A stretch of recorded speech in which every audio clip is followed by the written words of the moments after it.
Hi YPN, Alex Daley here. So joined here today by Darcel Washbourne, and we're going to cover, as usual, we're going to cover our Your Property project. So it's the classic that you've seen probably months and months ago, where we will dive into one particular project from a YPN reader and a YPN member, and really explore what that project was, what the results were like, challenges along the way, and yeah, really dive into it. It's not just about the really fancy stuff. It's not really about the real high cash flow and stuff. It's about the standard projects that people are doing, on a day in, day out basis. Darcel, before we kick into the actual project, tell us about yourself away from property.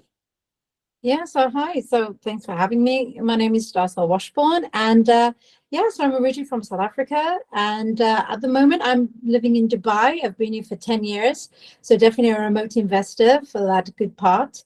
I grew up in the UK, and where my little haunting ground was Bournemouth, which is a fabulous part of the UK.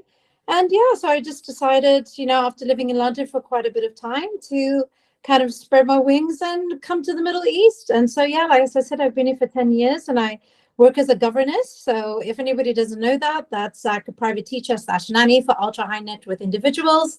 And yeah, super rewarding, get to travel a lot. And, I think mixing with those who are, ultra high net worth individuals just gives that extra, encouragement of like really just expanding your knowledge and wanting to succeed. So I think, the direction of moving into property was just a natural one for me after seeing people just achieve so much. So yeah, it's just a little bit about me.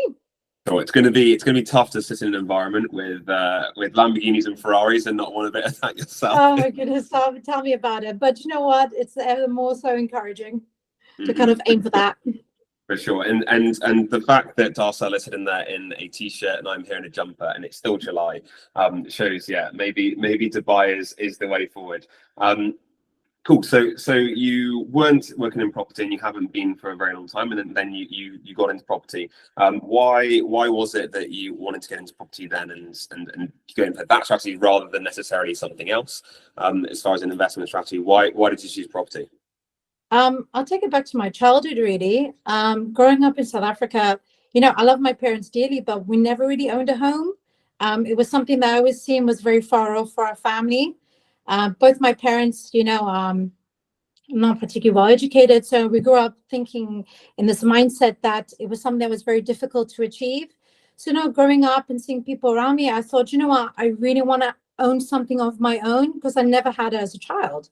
So that kind of, moving to Dubai and of course earning a tax-free salary really helped. I just thought, this is the kind of best time for me to kind of put that money and invest it in something where I will be rewarded in the future. And that naturally just came through property. And I really started that journey in actually in South Africa. One, because the exchange rate was brilliant. So it was a great kind of like testing ground for me to kind of get an understanding of how everything worked. And to give me that confidence as well to kind of grow it bigger within the UK, which I later did. For sure. And so when you came in then into the UK and you started investing, lots of people would start out with the classic buy-to-let. And I know a lot of people say that buy-to-lets are dead and whatnot.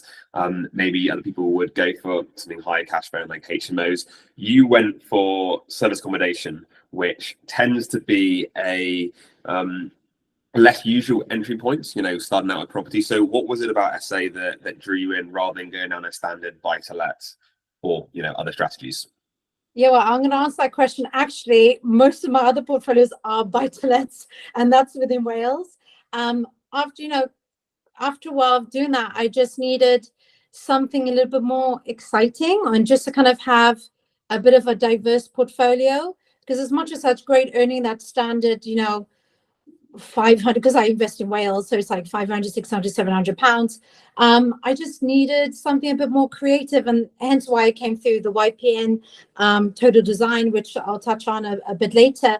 But I just wanted more cash flow. I wanted somewhere I could, like I said, use my creative abilities, and just, I don't know, I just felt really just feel a bit more inspired to know I can take this, see if it worked, and then duplicate it and expand it. And that's why I thought, service accommodation for me was a side of going into hospitality that was very appealing. Sure. I think a lot of people kind of get to that position. They build a small portfolio of something, and yeah, something that sometimes it's ego led as well, wanting wanting something a little bit different, and having I've got the fancy service accommodation there, and you can stay in my Airbnb anytime you want. But equally, it's often the cash flow element to it, which I think is interesting. So this property, which was your first essay but not your first property, tell us about this property. Let's start. What is it? Is it between a flat, a house, a part hotel? What have we got? Yeah, so it's a Victorian and terrace in Wirral, actually. Like you're saying, this, something drew me to that area. And being remote, I needed somewhere where I had people on the ground that could manage that quite easy for me. And going back, it seemed like the perfect kind of house, 2 beds, really nice kitchen, a small little garden, and it just seemed perfect for kind of getting me started in the essay business. Plus, there's so much development and regeneration happening in the area, and I kind of knew that was a good starting point for me to kind of launch this essay with, the government has just plowed in like 54 million within the area. And so I thought, fantastic, we've got contractors, we've got tourists, because I'm like 5 minutes away from Port Sunlight, for all those who know Wirral. So for me, that was just the perfect kind of place to start. Sure. So is that your target market? Then you mentioned contractors, but you also mentioned, some tourists. How do you kind of, when you were designing it, were you pitching to any particular kind of, target market? Yeah, predominantly contractors. I set the essay up to be a home away from home. That's kind of been like my main motto, because I want somebody, as soon as they step into that house, they feel totally comfortable. They have all the amenities that they would have at home. So, I feel like with the traditional service accommodation, they might not have certain things. Like I put a coffee machine in, I put in like an air fryer, I put everything that one would feel that you need to come into a house. So for me, contractors were the first kind of, clientele that I wanted to have in my home. Sure. And so usually we'd ask, when you get the keys, what was the condition like? But you probably haven't even seen the keys. So when whoever got the keys for you opened that door, what was the condition like in the property? Run us through. Was it nice? Was it dilapidated? What was it like at the start? It was pretty run down. It wasn't bad condition. Like I couldn't say it was like completely falling apart. And I think that's also what drew me to the property, is I didn't really want to have my first essay as being a dilapidated building, completely putting everything back to brick. I kind of wanted something that needed that fresh touch up, bit of damp in there, really horrible carpets, just those kind of things that needed that kind of uplift.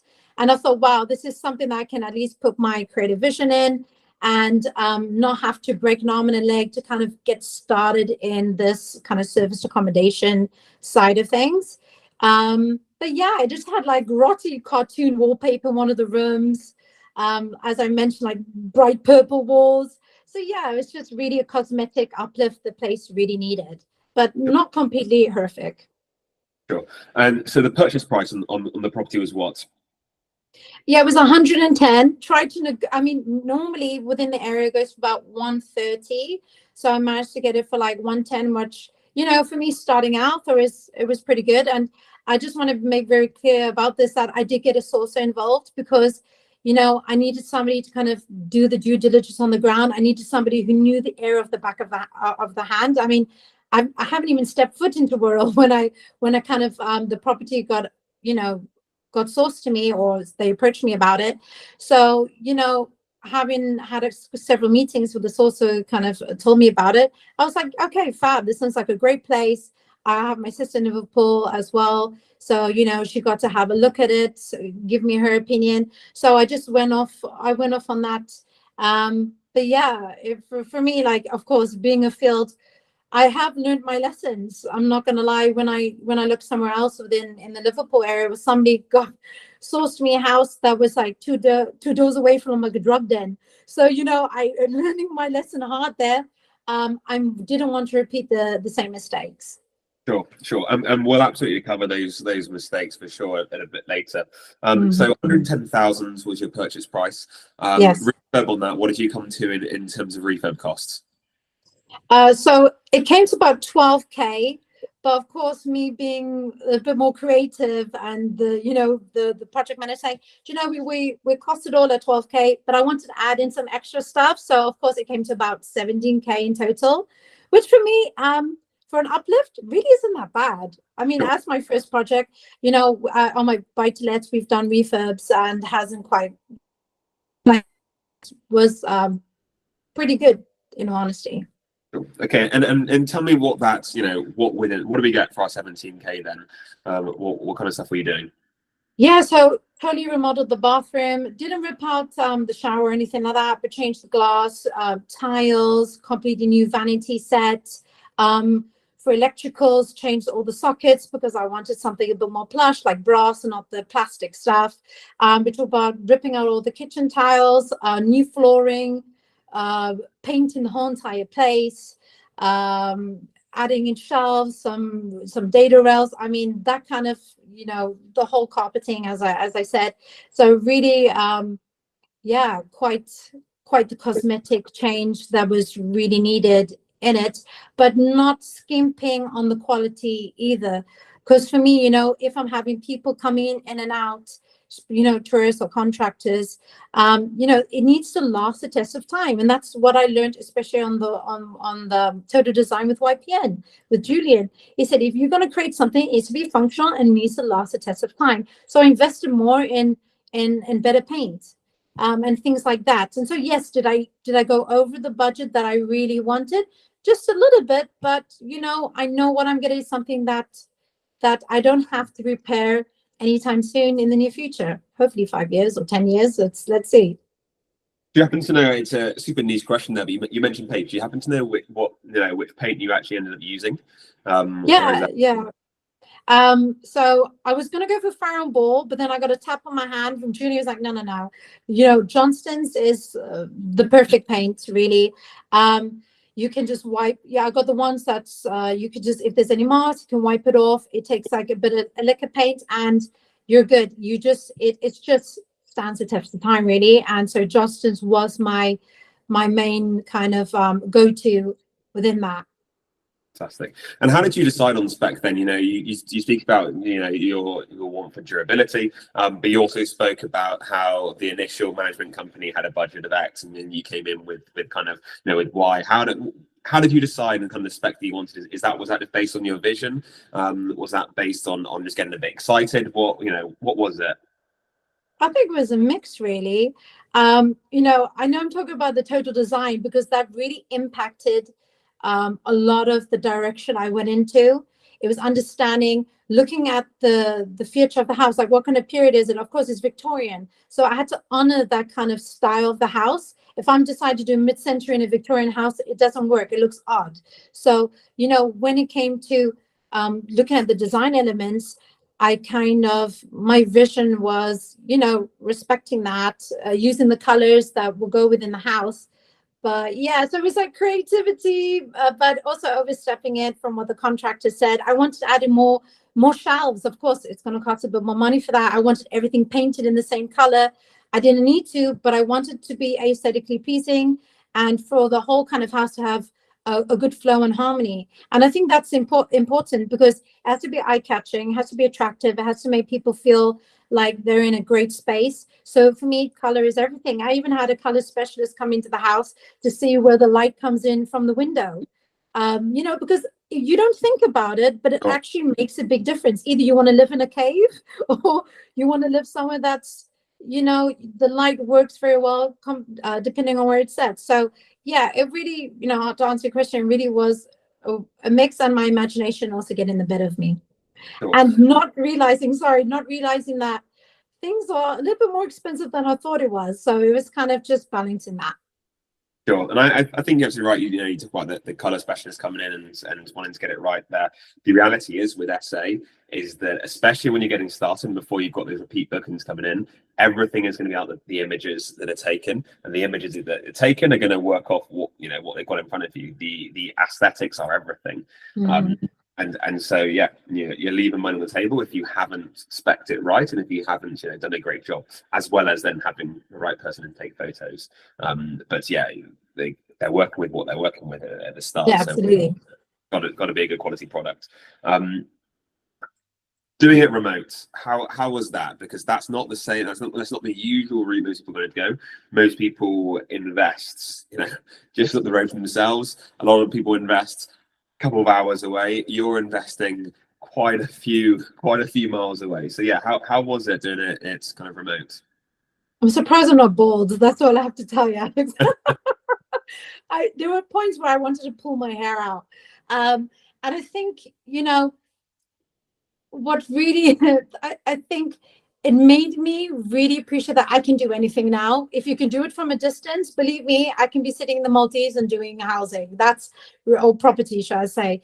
Yeah, I think it was just the time difference because, it's 3 or 4 hours depending on winter and summer. So I do find that comes into play. We're getting in touch with solicitors. I mean, being 4 hours ahead, it kind of works in my favor because I can come home and then there's still like 4 hours behind that I can speak to people. But I think solicitors was quite the tricky one. And I think everyone has this experience that it's just long-winded when everything. Another thing was actually the mortgage situation because I'm abroad, and at the time Dubai was on what we call the grey list. It was quite difficult to initially get a lender that wanted to lend to me. And so I did have a seller who was like literally filling his farms and going like, what's happening? And where are we getting with this? And they were getting pretty impatient and saying, I'm going to put this back in the market. But, there were some things that's out of my control. As much as I want to like put a firecracker there, I was just like, come on, But I think that was the difficult part of it is just the mortgages and also the interest rates because I'm not within the UK. I'm an expat. And so yes, I got quoted 10%, which I thought was absolutely ridiculous. So it was me going to networking events that you're like, do you have a broker? Do you have a broker? Do you have a broker? Do you know somebody? And so literally I managed to find the perfect broker who got me my current property at 5.7%. So just imagine that huge difference. It's just like doing a lot of fishing, a lot of digging, but it also tells me that you can be resilient, and yes, it's stressful, but really you can make things happen. So I think that really was kind of the challenges of being here in Dubai. Other than that, I just made sure that I just did a lot of networking also online, part of the mastermind community. So that really helped. Also being part of YPN. That's how I found the sourcer because he's with the YPN community. So that for me was the less tricky part of things. But yeah, going back, it was definitely the mortgage headache. Sure. And for the team, obviously you went on the ground doing the doing work. Did they have any challenges in the actual doing? When I say the team, I mean the builders in play. Was theirs quite a smooth ride, or were they having problems there? Usually when you start a project, even if it's a cosmetic, I don't care what it is, and I think more than just painting walls and maybe carpets, you discover things. There are always problems. You discover things that you didn't know about. So it's rarely that it's completely smooth sailing. Yeah. What was their experience like working on this project? Can I honestly tell you, as my first essay, it was so smooth. It was really, really smooth. And I'm pretty happy about that because when they first came to check the property, they did a thorough inspection, like super thorough. Even when I came in like a few months later after I bought it, we went in together. That's what I like about, meeting the team on the ground. So not only was he my sourcer, but he's my project manager and he has his own contracting company. So I got like all in a nutshell, which is what I was looking for. It just gave my mind at ease that I don't have to work with separate people. I'm working with one entity. So if there's any issues, I've only got 1 or 2 people to deal with, and that's it. So that was actually the attraction of kind of like working with this kind of people. And I just love like the complete transparency between them. But really overall within the house, just just really some damp, which could be fixed. But do you know what? I'm touch wood, super lucky. Yeah, so far. hopefully Don't it's say that. Touch wood. Stuff always happens in property. That's the reality. Stuff always happens. Yeah, we all know that. What about what we've achieved so far numbers wise? Let's talk numbers. She quickly goes to her notes there, I'm sure. Let's talk numbers. So yeah, what are we looking like cash flow? When did we launch? Remind me when we launched. Yeah, so I launched end of May, and already just like on day 2, I had a booking. Actually a 6-month booking, which for me was just phenomenal. Absolutely phenomenal. And so that was 4 days per week. And then obviously I have the Friday day where tourists or anybody else can come and get the property. So basically within those first 2 days, we had like £900, and then this month alone I've earned about 3,100 cash flow, which was for me a fantastic start. So it tells me that, you know what, from a distance, SA can definitely work. Like honestly, can work. And then taking away just for context. Sorry, I was going to say, just for context for everyone now, we're recording this on the 2nd of July. Just, you know, whenever this goes out in the future, I want everyone to know that the numbers are 2nd of July and you launched in the last week of May. So we're talking about it being live for, not too long at all. So sorry, you're going to talk about taking away kind of expenses and what things look like. Yeah, so after like the 1,300, take away the expensive, it's like 2,182 net. So for me, like, pat on the shoulder, this stuff actually works. And I feel like, you know, this it tells me that I'm going to try out for the next few months, but I'm going to expand 100%. 100%. I feel like it's a really, I mean, I know in my early days, but haven't spoke to other people do it. Fabulous. Like, I'm really, really chuffed. Sure, no, it sounds it. I mean, what do you think roughly this property would have achieved on a standard AST? What would we be looking at per month? Probably £700, £750. Yeah. So, you know, I mean, take into consideration all of the hard work that went into this. Yeah, I'm starting to the faith is there. Like I'm seeing the realization come true. So it's fab.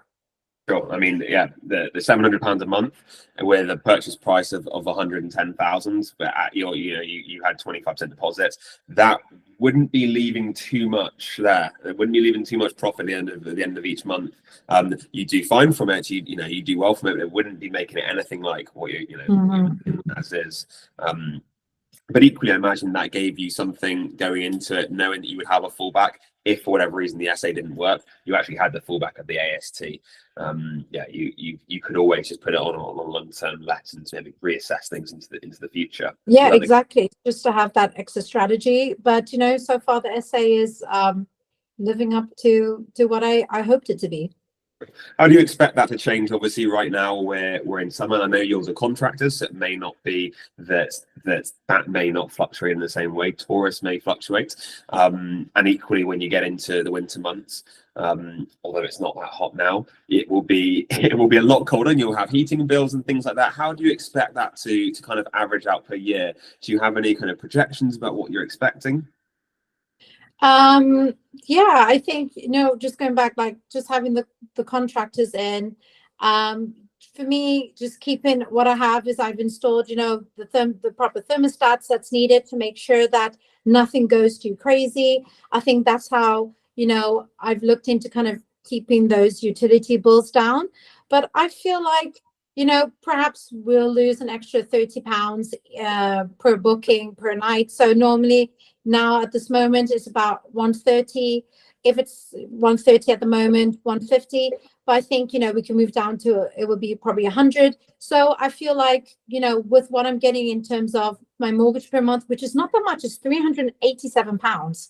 So, you know, I feel take into consideration what I'm earning, and the contractors are ready to do the 6-month booking, which is going to take us into December. I feel like, you know, we're on a quite a good level there to be exceeding the targets and not going under what even an AST is. As long as it's covering my mortgage and the utilities, and I'm earning that surplus. For me, that's fine. What I'm looking for in the long run is just kind of like extra growth in the house. I'm not looking to obviously live on this at the moment, but yeah, it's that's what I see for the next coming up months. Sure. And I mean, it's a bit of a dream scenario having that contractor come in for a 6 month or so booking. Yeah, it's a dream scenario. I think that's something Oh, that it is, believe me. And yeah. also it's a bit of like peace of mind for me, you know.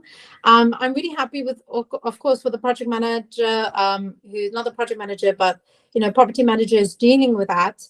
He's got fantastic connections. So he's managed to like set everything up for me. And you know, he's being his family being in the construction industry, they have contractors on a waiting list. So for me, I know that I picked the unicorn person to I would say. For sure. And you mentioned that was 4 days a week with that booking. So that's Monday through to Thursday, presumably. And then you have Friday, Saturday, and Sunday. So it's what happened. They're turning the room around off the back of the Thursday, getting it ready for potential guests over the Friday, Saturday, Sunday, then turning it around again at the end of that weekend to be ready for Mondays. Is that the case? Yes, that is the case. And again, really lucky to have a really great cleaning team. Again, you know, the whole point why I've chosen this, I want to have a hands-off approach to this. So the only thing I need to do is pay the people I need to pay, get the money. I mean, that's what I want. I want a peace of mind. So wherever I am in the world, of course, because with my job, I travel a lot. So sometimes I don't have the time to sit there and, you know, through Airbnb and stuff. I will pay an extra bit for somebody to do the job that I don't want to do. And I'm very happy to do that. I know some people want to manage everything, but in the long run, if I want to grow this portfolio, it's not going to be doable. So I have to be able to like put aside and yeah, but going back, well, as you were saying, yeah, so it's just like a quick turnaround and it works. Yeah, sounds perfect. Mm-hmm. You mentioned earlier in the call that there were a few kind of learnings that you had and things that you've now realized and definitely do it differently in the future. Yeah, what are they? Can you kind of run us through those? Yeah, don't trust people so easily, I guess. I think in the beginning, I was a bit like a deer in the headlight, you know. I was just like being a bit like, oh, I need to get myself a property now. And then, you know, going with a sourcer that perhaps, you know, lives in London and has no clue of what the area is actually like because they found a deal and they're willing to sell it on. So as I was saying to you, just a moment ago, talking about, you know, working with a source me a property and then being near the drug den. I mean, that was a bit of alarm bells. Luckily, I sent somebody who knew there and they were like, don't invest in the street. It's like the worst area ever. So, you know, it was a lot of wake up calls there, to kind of not trust people so easily and make sure that they know or they're from the area. Now, I only would want to work with a sourcer who is from the area and they know it off the back of their hand, because you know that's my investment. I don't want to make any silly mistakes or expensive mistakes, so to speak. Did I go losing that sourcing fees? Yes, but you know what? I lost it for a reason because it woke me up and I needed that. But I'd say that was kind of like one of those pain areas. And you know, as much as I would like to be more hands-on with the property, and I know that being remote, it's kind of difficult, but I feel there's a part of me that could have saved a lot of money doing a few things myself. But again, Kind of things. you know, like doing the rip out, or you know, installing simple things like a shelf. Did I have to pay 150 quid to get a couple of shelves installed? No, but you know, it's just one of those things that I have to pay for it because it's the convenience and I want to get things up and running. So I need to weigh up, you know, like my time, my value, you know, what I'm putting in. And at the end of the day, you know, it makes sense to pay someone to do the job and not fly. I mean, it will cost me more to fly than to do that. So let's put a bit of logic into it as well. Yeah. I don't think it would be very practical for you to come out there and do any of the main But some people do. You'd be shocked. Yeah, it's fair to say you shouldn't be flying over and unclogging a toilet anytime soon. I think, yeah, that doesn't sound like a good thing. Cool. So you think that kind of that key learning was not trusting anyone, or not being so easy to trust, not trusting anyone, but not being so easily easing to trust. Is that the key thing? Yeah, I do. I think, and I speak for myself. I put a lot of pressure on myself to kind of like, I want to succeed. I want to be financially free. So I feel like part of me is like, let's, the first person to like say, oh, we've got this great property, then they will upsell it for you. So I feel like I had to learn that kind of lesson. And it was needed at that time, to kind of go through that.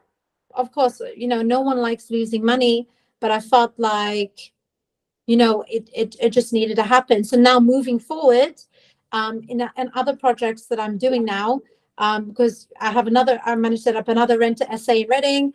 I have an HMO here in Dubai. So, now moving forward, that's exactly what I've kind of stuck to my guns and learned. But, if you don't make those mistakes, then you don't learn. So now I've learned something and won't repeat it.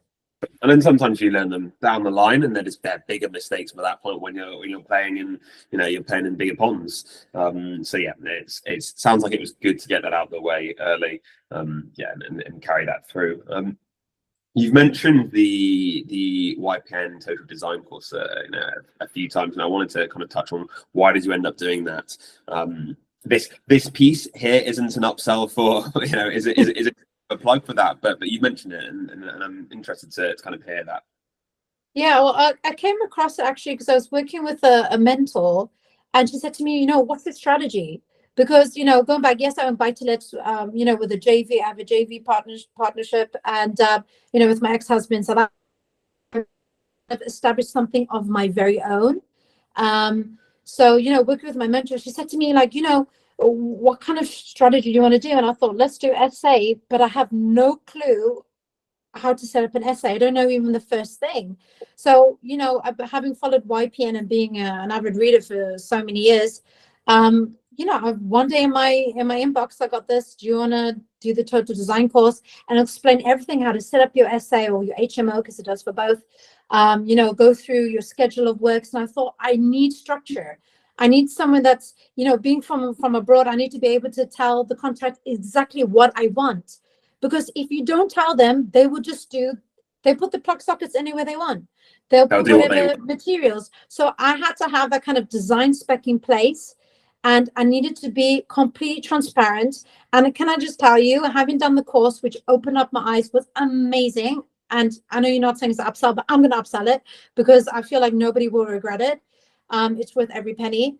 And honestly, it's uplifted the value of my property 100%. If I didn't know that, it would have been like probably a boring vanilla house with a very nice throw on the bed, and it would have been not attractive. But I created a unique selling point where as soon as somebody goes in, they go, wow, this looks cozy, looks inviting, looks warm. There's an artistic flow in it as well, but everything is functional and it's understanding my client. And that's exactly what this whole course has allowed me to do. Like, I didn't know what a schedule of works was. So I got to learn how to kind of like put all the points to the electrician, the plumber. And can I tell you, no one bothered me. Not a single contractor asked me what Which is worth it in itself. That's probably worth it for that. Yeah, but honestly, if anybody can just, even if you don't do the course, understand, create a schedule of works, understand, especially if you're abroad, the flow of what the contractors need. They can't mind read, so you're going to have to give it to them in a very clear format if you're not on the ground. So for me, that was extremely helpful and really rewarding, and I'm seeing the fruits of that course 100%. I mean, the reality is you're in the industry here that, as I touched on earlier, the aesthetics are everything. Sure, there's the practical elements which will get covered, in the course and from your learnings, but the aesthetics are everything. Making sure that it pops, then yeah, you got it. That's everything you need. Mindset. Talk about mindset when it comes to kind of yourself, you're investing, your property work. What's your mindset kind of going into all of this? Now, I think my mindset one of resilience. 100%. And it's something I kind of touched on the other days. I feel like I can achieve a lot of things from being abroad. Like just having, as soon as you have like a team in place, you feel like, my goodness, I can actually do this. Because I feel like people feel that there are limitations, but having gone through this, not at all. Um, I just feel like it's been an incredible learning curve to be able to do something I've put my mind to, and from such a great distance. And all is achievable. So there's no excuses. There's honestly no excuses to kind of pushing yourself and thinking, I'm not in the area. And if I can do it and remote, I mean, I invest in 3 countries, Dubai, South Africa, and in England. So, I feel completely that you can do whatever you put your mind to. Sure. No, absolutely. Yeah, it's a good lesson to all the watchers and all the readers. Future plans. Last question for me is kind of around the future plans. You've mentioned earlier, you kind of hinted to the fact this probably won't be the first essay now. You've got a bit of taste for blood. So are you looking? The Vampire Diaries. Exactly. So you're looking for more kind of essays? Are you looking at essays in the similar area? Would you like to expand areas? What are you thinking there? Yeah, actually, I'm going from essay to a retreat. We've upgraded. Okay. Yeah, so I'm now in the plans of building my framework of a retreat and launching it here actually in the UAE. It's very specific, it's very niche. So right now I'm doing a lot of networking. I'm building up, like I said, the framework, meeting with people within the industry. So that is like what I'm doing here. But within the UK, I'm actually looking at HMOs because I feel like, I will do service accommodation. I want to see how this goes. But right now, I feel like the HMO direction is something I would like to move into. I'm very inspired by Stuart Scott, who does his co-living. That for me is so inspiring. And again, taking everything I've learned and applied in terms of the creativity and kind of getting people in, for me, yeah, it will be the HMO side and the retreat. So yeah, the essays will come up, but I feel like I just want to diversify at the moment. Sure. The HMOs, will they be developments, or are you buying existing HMOs there? I will buy. Oh no, it'll be developments. For sure, I'll be JVing with somebody on the ground, which should be quite an exciting thing. So that's up and coming.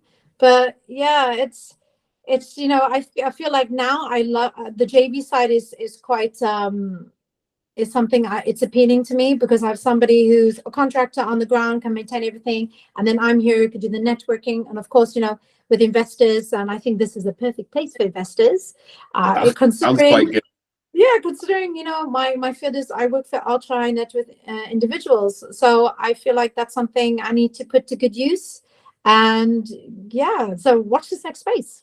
Sure. No, it sounds like you're in the perfect place for it. I mean, you've got people earn a lot of money, people are not getting taxed, and yeah, people who are likely to invest in it. It sounds very good. Awesome. I mean, I'm covered from my side and talking about this project. Do you have anything else that you feel we haven't covered in the project that you want to kind of talk about, or are you pretty covered on your end? I'd just like to touch on again, just go back to mindset. I will recommend to everybody, invest in a really good mentor, invest in a good coach.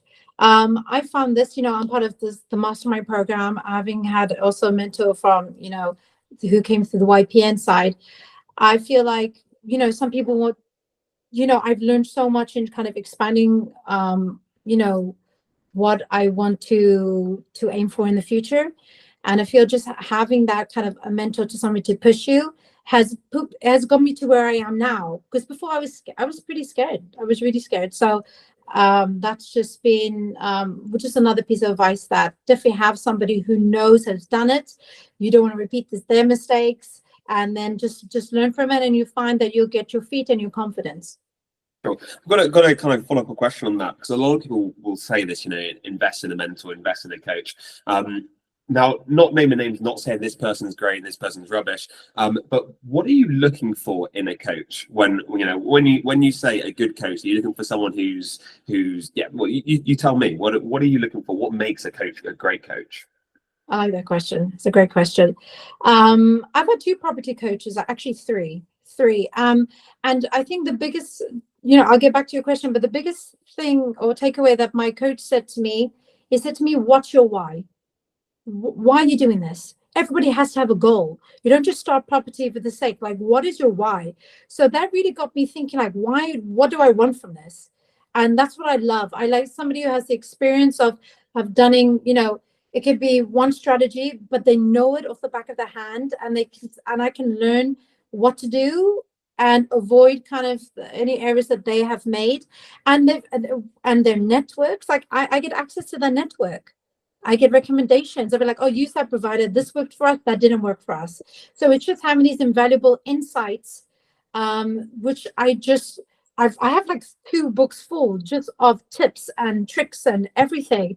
And and also it's been, like I said, I'm part of the mastermind. So having that network of people like all over the world has given me access to countless information. So I feel that is definitely what I look for in a coach, is somebody who has experience, somebody who I have a connection with. I need somebody with personality, first of all. That for me is and I need to be myself, and somebody to also push me in the right direction and hold me accountable. And that's exactly what they do. And that's what I would say. If anybody wants to look out for that, make sure they have the experience, and they have a portfolio. Don't go with somebody who just has one house. Have somebody who has been doing it for quite a while. And I feel that speaks, actions speak louder than words.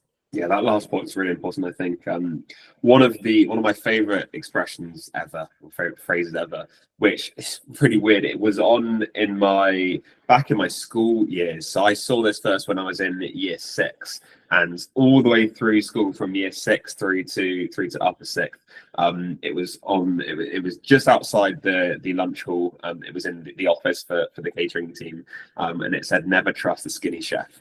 Yes. It's exactly the point that you've made when it comes to make sure they've got a property. Someone needs to be doing it. They need to be doing it well. And yeah, it's never trust a skinny chef. Yeah, exactly. And to add on to that, another one, your network is your net worth. So surround yourself with people who have the same drive as you and the same, wants. Because if you don't do that, you're just gonna have people pull you down or put doubt in your mind. So I've made it I think that's also been like the greatest thing of working for ultra high net worth individuals that have a different mindset. There's, they recruit me because I'm a governess, because yes, they can take care of the kids and stuff, but they are building up their empire and business, and so they need somebody during the day to manage that. They've got a chef, they've got a driver, so they can't do it all themselves, so they can focus on the bigger picture. And that's what I feel like people should consider, especially with property, is don't do everything yourself. We're not perfect at everything, so outsource it. Get quality people you can outsource it to, and then you'll be building up your asset wealth in the near future. Fantastic. No, I think there's really good points. Awesome, Darcel. Thank you so much for joining us today. Thank you so much for having me. Been really good. Well, off the back of this, we'll obviously have the article, which some of these people will be coming from now. And yeah, look forward to seeing you in the deep dive webinar. Thank you. Awesome.